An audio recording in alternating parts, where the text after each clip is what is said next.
Stupid. All right, I'm having a little technical difficulties, but I'll be doing my presentation on understanding factors that influence behaviors in students with ASD. I will be doing a PowerPoint presentation and my video. Okay, my first slide is why all school staff need this knowledge. Behavior is a form. First of all, behavior is a form of communication, and understanding why helps guide supportive responses. It also improves student success and reduces frustration. It also builds a safe, inclusive, and learning environment. If you can know the why, you'll know the how to deal with the behavior, or even how to, be proactive and prevent the behavior. Okay, my next slide is common factors that influence behavior. Sensory issues, noise, light, touch, smell, environmental issues, trigger behaviors. It could be anything. It could be a blinking light. It can be a green light or a red light. It could be a smell. It could be, like it says, a touch, but it'll trigger. It'll be one of the main influence of the behavior. There are biological factors like sleep, hunger, medical needs. Those are common factors of the behavior. Learning environments, routines, and transitions. You can be doing morning movement, and you change the routine of your morning movement, where the song is one song that's different, and it sparks a behavior. It can spark a behavior to all of your students in the class.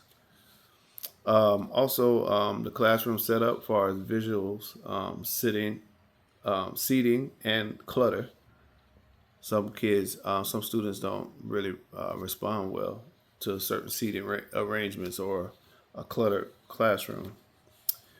Teachers and peers' behavior, the tone and reactions of the teachers and the staff and the peers can also be an influence on the behavior.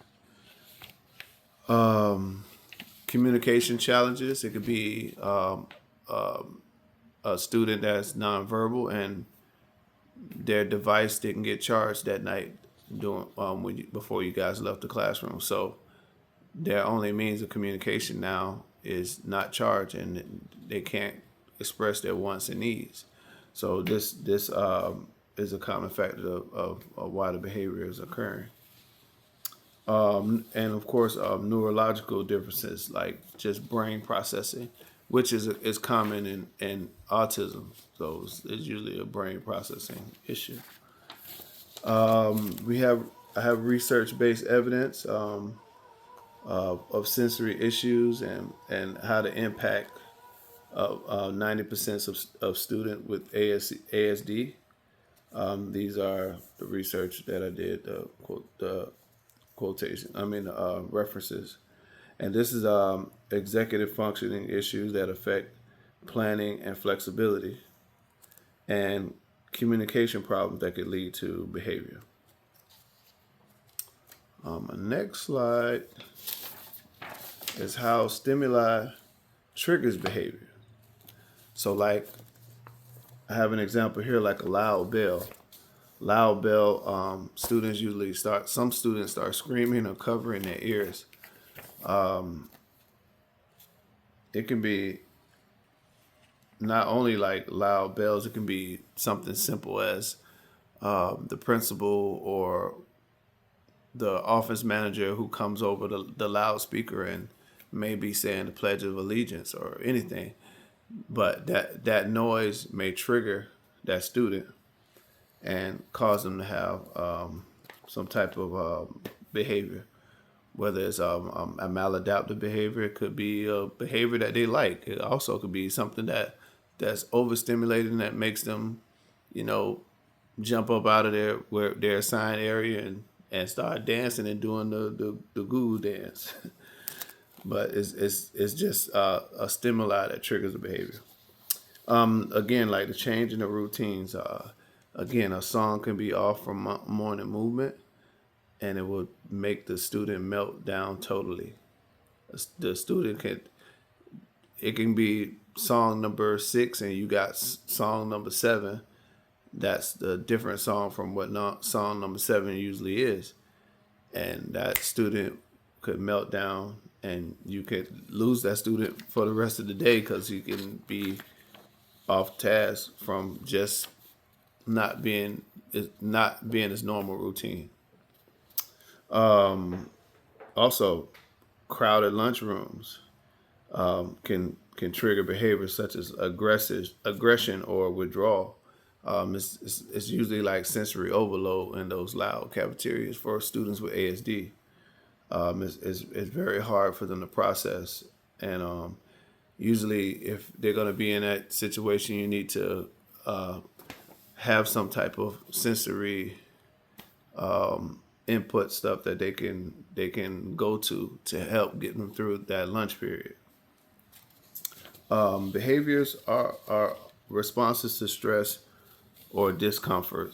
I mean, I agree with that somewhat, but I think behavior is just, it can be anything. It can be just triggered from anything. Next slide, ways to support students. Use calm voice and positive language. Also provide visual schedules and cues like social stories, pre-mac principles, first and then cards. Also create quiet or calm down spaces, so your kid can regulate. Sometimes they just need a couple minutes. Sometimes they just need a couple seconds, and they'll get back on task. All allow breaks in movement and activities. Like sometimes some people feel like their student have to be in their seats doing their work.